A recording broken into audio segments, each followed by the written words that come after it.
Assalamualaikum warahmatullahi wabarakatuh.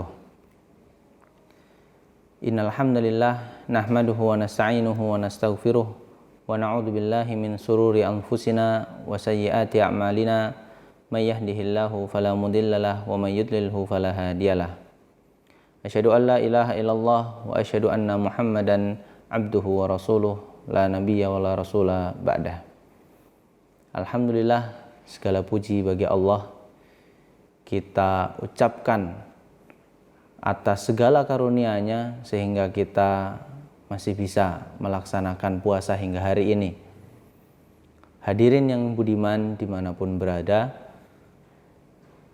Ramadan kali ini marilah kita jadikan sebuah momentum untuk meneladani salah satu karakter positif yang Rasulullah SAW contohkan.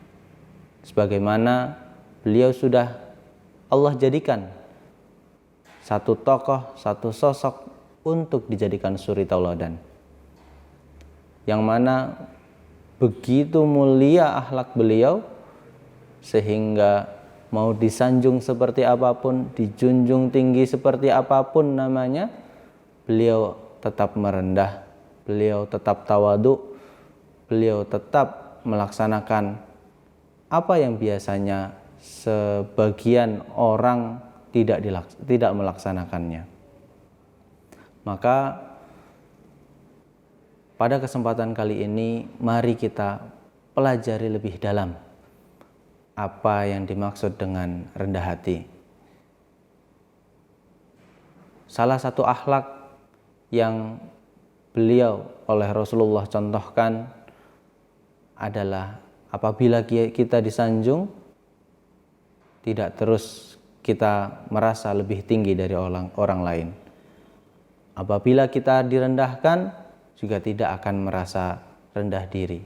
Itulah rendah hati. Di dalam Al-Quran surat An-Najm ayat 32, akhir ayat 32,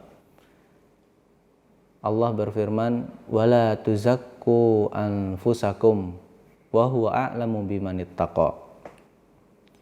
Di dalam surat itu Allah berfirman, "Wala tuzakku," dan janganlah kamu merasa suci, merasa dirimu suci, anfusakum wa huwa a'lamu bimanittaqa, dan Allah itu adalah zat yang paling tahu siapa yang bertakwa, yang paling tahu seberapa besar takwanya.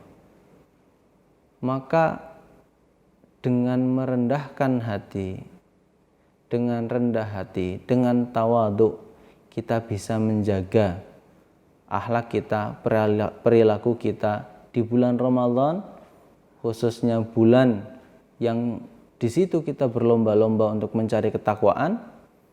Kita bisa menjaga hati untuk tidak sombong, tidak merasa yang paling suci, tidak merasa yang paling akan diterima amalnya. Karena tidak ada satupun di dunia ini, bahkan Rasulullah, yang mengetahui apakah amalan kita diterima ataukah tidak. Di dalam hadis, Rasulullah SAW pernah menyampaikan sebuah hadis di dalam kitab Riyadhus Shalihin, hadis yang diriwayatkan Imam Bukhari, Imam Muslim. Qala sallallahu alaihi wasallam, "Innallaha auha ilayya an tawadhu."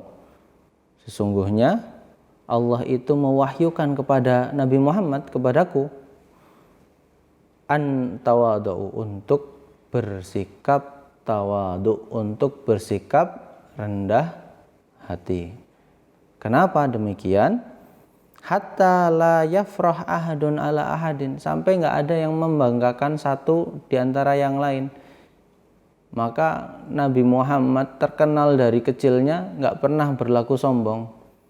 Bahkan ketika memindahkan Hajar Aswad di tengah-tengah kaum Quraisy yang saling membangga-banggakan, yang berlomba-lomba untuk membangga-banggakan rasnya, kabilahnya, tapi Rasulullah walaupun keturunan yang mulia, walaupun keturunan bangsawan, beliau tetap untuk memilih rendah hati, memilih untuk menengahi konflik yang ada.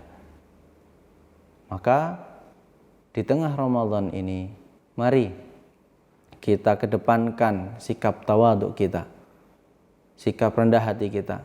Karena belum tentu amalan yang kita laksanakan di bulan Ramadan ini memberikan pahala yang luar biasa bagi kita. Bisa jadi terhapus karena kita terlalu menyombongkan diri, karena kita terlalu menganggap diri kita yang paling akan diterima, paling alim. Di hadis yang lain Rasulullah SAW juga menyampaikan, ma naqasat shadaqatun min malin. Kalau saja kita bersedekah, itu tidak akan mengurangi harta kita. Wa ma zadallahu 'abdun bi'afwin illa izzan. Dan Allah menambah seorang hamba itu dengan ampunan kecuali sebuah kemuliaan. Wa ma tawadha'a ahadun lillahi illa rafa'ahullah. Dan Allah itu enggak akan merendahkan siapapun. Bahkan ketika seorang hamba merasa rendah hati, merendahkan hatinya di depan orang lain, Allah tetap akan mengangkatnya. Mungkin itu yang bisa saya sampaikan. Kesimpulannya adalah bersikaplah tawadhu di tengah Ramadan ini, karena apa yang kita lakukan, amal yang kita kerjakan belum tentu akan diterima Allah, dan hanya Allah lah yang paling mengetahui hati, paling mengetahui ketakwaan seseorang, paling mengetahui amal seseorang diterima ataupun tidak. Demikian, terima kasih atas perhatiannya. Assalamualaikum warahmatullahi wabarakatuh.